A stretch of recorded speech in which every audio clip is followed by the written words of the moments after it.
मध्य प्रदेश की राजधानी भोपाल का कुख्यात ईरानी डेरा एक बार फिर चर्चा में है। इस बार मामला सिर्फ मोबाइल झपटामारी का नहीं बल्कि एक ऐसे नेटवर्क का है जिसकी कड़ियां भोपाल से मुंबई और वहां से बांग्लादेश तक जुड़ती दिखाई दे रही है। देखिए इस पर हमारी ये खास रिपोर्ट।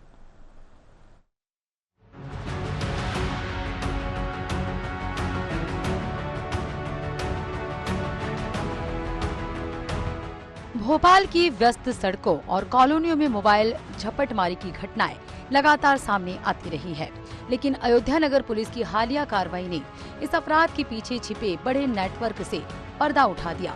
पुलिस ने 4 आरोपियों को गिरफ्तार कर उनके कब्जे से 22 मोबाइल बरामद की।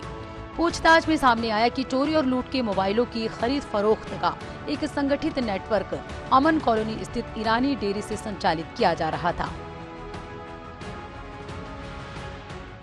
मोबाइल लूट का इंटरनेशनल नेटवर्क अमन कॉलोनी के ईरानी डेयरी से संचालन भोपाल की कई इलाकों में सक्रिय गुर्गे, बाग, सेवनिया, गोविंदपुरा, पिपलानी, अयोध्या नगर निशाने पर सफदर ईरानी पर मास्टरमाइंड होने का आरोप।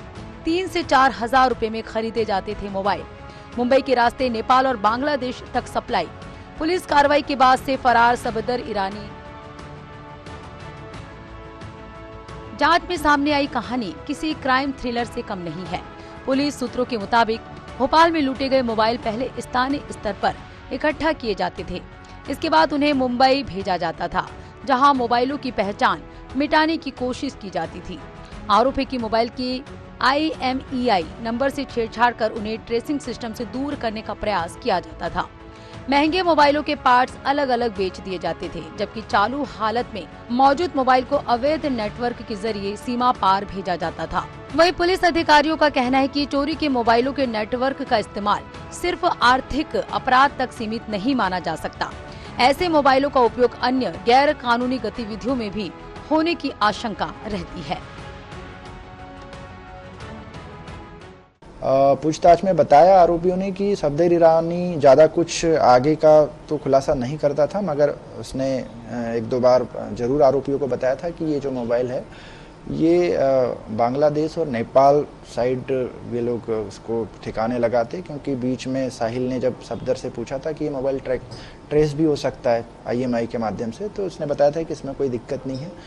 तो और इसमें जानकारी ये मिली कि ये मुंबई के आसपास, मुंबई के रास्ते ये पश्चिम बंगाल, बांग्लादेश को टारगेट करते हुए वहाँ भी कंसाइनमेंट इनका जाता था। और कुछ मोबाइल्स के ये लोग पार्ट्स निकाल कर, जैसे आईफोन के, उन्होंने बताया कि आईफोन के डिस्प्ले, माइक्रोफोन और स्पीकर्स वगैरह भी ये ग्रे मार्केट में सेल आउट करते थे। तो ये भी सफदर ईरानी जो अभी फरार है और ये इसका मास्टरमाइंड है, ये इसके ठिकाने पर भी हमने 30 से 40 पुलिस वालों के साथ लगभग 3 से 4 बार रेड करी है। ये अभी जब ये मिलेगा तो इसमें बहुत सारे तार खुलने की संभावना है और हमारी टीम भी उसी पर काम कर रही है। ये सही है कि जो मोबाइल एक शहर से चोरी होते हैं उनकी IMEI नंबर डिलीट करने के बाद दूसरे शहरों में बेचे जाते हैं ताकि अपराधी उनको जल्दी पकड़वा नहीं पाए। ये एक टैक्टिस पहले समय से चली आ रही है।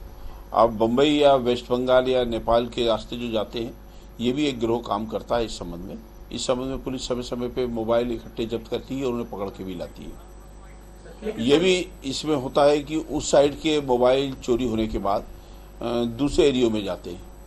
तो ये जो 2 नंबर का अपराधी मोबाइल और प्रॉपर्टी को मूवमेंट कराता है, वो इसलिए कराता है कि हम लोगों का जो सर्च होता है वो स्टेट का या होता है, पहले तो स्टेट भी लोग आसानी से नहीं पकड़ाते, फिर आउट ऑफ स्टेट में जाते हैं। तो गिरोह के रूप में ही काम करते हैं जिनका दुरुपयोग होता है। ये पहला मौका नहीं है जब ईरानी डेरा पुलिस की कार्रवाई की केंद्र में आया हो। कुछ महीने पहले भी यहाँ बड़ी दबिश देकर कई आरोपियों को गिरफ्तार किया गया था और बड़ी संख्या में मोबाइल बरामद हुए थे।